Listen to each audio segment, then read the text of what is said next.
नमस्कार पिलामाने आज आम समांतर प्रगतिर अन्य एक अध्याय पढ़ा।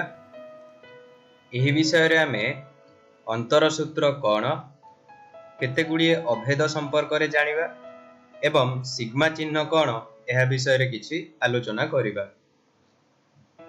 यह सहित आमे समांतर मध्यक कौन यह विषय रे पढ़िबा। प्रथमे आमे देखिबा अंतर सूत्र कौन। अंतर सूत्र कहूछि जे 1 by n into n plus 1 is equal to 1 by n minus 1 by n plus 1।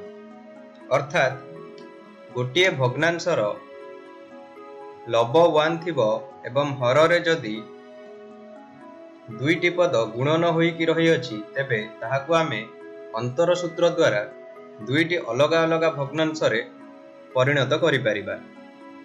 एठारे गोटे पद को दुईटी पदर अंतर रूप में प्रकाश करा जाई अछि।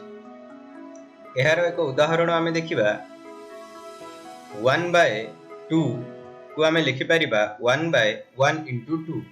तेणु अंतर सूत्र प्रयोग करी एहाको आमे लिखि परिबा 1 by 1 into 2 is equal to 1 by 1 minus 1 by 2। अन्य एक उदाहरण देखिबा 1 by 6 को आमे लिखि परिबा 1 by 2 into 3। तेणु एठारे अंतर सूत्र प्रयोग करिबा द्वारा आमे पाइबा 1 by 6 is equal to 1 by 2 into 3 is equal to 1 by 2 minus 1 by 3। एही परि भाबरे अंतर सूत्रर प्रयोग करी आमे गोटिए पद को दुईटी पृथक पदर अंतर रूप में प्रकाश करि परिबा। वर्तमान आमे केतेक अभेद संपर्क रे जानिबा। प्रथम n संख्यक गणन संख्यार जोगफलर सूत्र। सूत्रटी हेउछि n into n plus 1 by 2। अर्थात आमको जदि 1 plus 2 plus 3 plus 4 एपरि करी n तम संख्या पर्यंत गणन संख्यार जोगफल बाहर करिवार अछि तेबे आमे लिखि परिबा 1 plus 2 plus 3 plus एपरि plus n is equal to n into n plus 1 by 2 हेबो। सेही परि भाबरे प्रथम n संख्यक अजुग्म गणन संख्या मानकर जोगफल अर्थात 1 plus 3 plus 5 एपरि करी n संख्यक पद पर्यंत अजुग्म संख्या गुड़िकर जोगफल होई जिवो n स्क्वायर। वर्तमान आमे देखिबा प्रथम n संख्यक जुग्म गणन संख्या मानकर जोगफल अर्थात 2 plus 4 plus 6 plus 8 plus 10 एहीपरि plus n संख्यक पद पर्यंत जुग्म गणन संख्या मानकर जोगफल होई जिवो n into n plus 1। अन्य एक अभेद आमे देखिबा प्रथम n संख्यक गणन संख्यार वर्गर जोगफल अर्थात 1 रो स्क्वायर प्लस 2 रो स्क्वायर प्लस 3 रो स्क्वायर प्लस 4 रो स्क्वायर प्लस एहीपरि n स्क्वायर पर्यंत गणन संख्या गुड़िकर वर्गर जोगफल होई जिवो n into n plus 1 into 2n plus 1 whole divided by 6।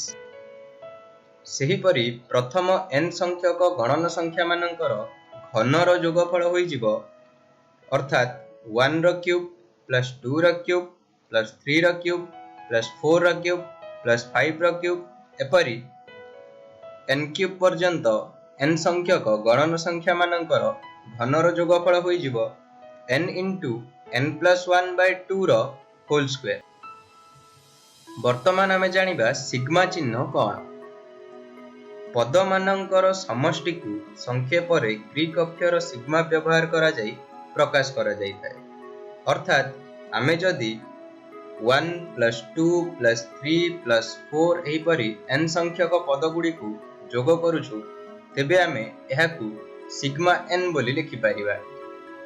एठारे सही उदाहरणटी दिया जाई अछि 1 plus 2 plus 3 plus 4 plus एही परि भाबरे आमे n संख्यक गणन संख्या को जोग करिबा द्वारा जेउ मूल्यटी पाइबा ताहाकू आमे सिग्मा n बोली लिखिबा। आमे जानिछु जे प्रथम n संख्यक गणन संख्या को जोग करिबा द्वारा मूल्यटी होई जिवो n into n plus 1 by 2। तेणु ଏହି କ୍ଷେତ୍ରରେ ସିଗ୍ମା n ର ମୂଲ୍ୟ ହୋଇଯିବ n × n+1/2। ସଂକ୍ଷେପରେ କହିଲେ ସିଗ୍ମା ଚିହ୍ନଟି ପଦମାନଙ୍କର ସମଷ୍ଟିର ସମାହାରକୁ ପ୍ରକାଶ କରିଥାଏ। ବର୍ତ୍ତମାନ ଆମେ ସମାନ୍ତର ମଧ୍ୟକ କ'ଣ ଏହା ବିଷୟରେ କିଛି ଆଲୋଚନା କରିବା।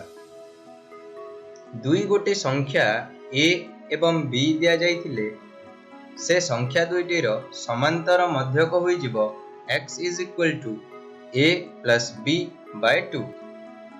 ଏଠାରେ ଏକ ସଂଖ୍ୟା ରେଖା ଉପସ୍ଥାପନ କରାଯାଇଅଛି ଯେଉଁଠି a ଏବଂ b ଦୁଇଟି ସଂଖ୍ୟା ଅଛି ଏବଂ ମଝିରେ ଯେଉଁ m ବିନ୍ଦୁଟି ଅଛି ଏହା ହିଁ ହେଉଛି ଏହାର ସମାନ୍ତର ମଧ୍ୟକ। ଏହି m ବିନ୍ଦୁଟିର ମୂଲ୍ୟ ବାହାର କରିବା ପାଇଁ ଆମେ a + b/2 କରିଥାଉ, ଅର୍ଥାତ୍ a + b/2 କରିବା ଦ୍ୱାରା ଯେଉଁ x ମୂଲ୍ୟଟି ବାହାରିଲା ତାହା ହିଁ ଆମର ସମାନ୍ତର ମଧ୍ୟକ ଅଟେ। ସମାନ୍ତର ମଧ୍ୟକକୁ ଆମେ am ଦ୍ୱାରା ଦର୍ଶାଇଥାଉ। ତେଣୁକରି ଏହି am ର ସୂତ୍ର ହୋଇଯିବ a + b/2।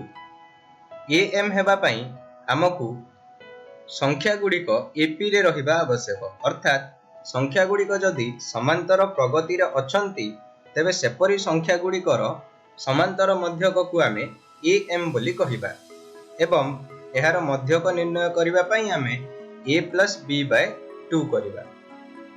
ଏଠାରେ ଆମେ ଲକ୍ଷ୍ୟ କରିବା ଯେ ସର୍ବଦା a ତଥା a + b/2 ଏବଂ b ଏହି ତିନୋଟି ପଦ AP ରେ ରହିବେ। ଗୋଟିଏ ଉଦାହରଣ ଦେଖିବା। 7 ଓ 15 ର ସମାନ୍ତର ମଧ୍ୟକ ଅର୍ଥାତ୍ am ହୋଇଯିବ 7 + 15/2। ଏହାର ମୂଲ୍ୟ ହୋଇଯିବ 22/2 = 11। ଏଠାରେ ଆମେ ଦେଖିବା 7, 11 ଓ 15 ଏହି ତିନୋଟି ପଦ AP ରେ ଅର୍ଥାତ୍ ସମାନ୍ତର ପ୍ରଗତିରେ ରହିବେ, କାରଣ 7 ଏବଂ 11 ମଧ୍ୟରେ ଅନ୍ତର ହେଉଛି 4 ଏବଂ 11 ଓ 15 ମଧ୍ୟରେ ଅନ୍ତର ହେଉଛି 4। ଯେହେତୁ ଉଭୟ ପଦର ଅନ୍ତର ସମାନ ଅଟେ ତେଣୁକରି ଆମେ କହିପାରିବା 7, 11 ଓ 15 ପଦ ତିନୋଟି ସମାନ୍ତର ପ୍ରଗତି ଅର୍ଥାତ୍ AP ରେ ଅଛନ୍ତି ଏବଂ 7 ଓ 15 ର am ହୋଇଯିବ 11। ଏହି ବିଷୟରେ ଆମେ ଅନ୍ତର ସୂତ୍ର କ'ଣ ଏହା ବିଷୟରେ ଶିଖିଲେ। କେତେକ ଅଭେଦ ବା ସୂତ୍ର ବିଷୟରେ ଆମେ ଜାଣିଲେ। ଏହା ସହ ଆମେ ସିଗ୍ମା ଚିହ୍ନ କିପରି ବ୍ୟବହାର କରିଥାଉ ତାହା ଆମେ ଶିଖିଲେ ତଥା ସମାନ୍ତର ମଧ୍ୟକ କ'ଣ ଏବଂ ସମାନ୍ତର ମଧ୍ୟକ କିପରି ନିର୍ଣ୍ଣୟ କରାଯାଇପାରିବ ତାହା ଆମେ ଏଠାରେ ବିଶଦ ଭାବରେ ଆଲୋଚନା କଲେ। ଆଜି ପାଇଁ ଏତିକି। ଧନ୍ୟବାଦ।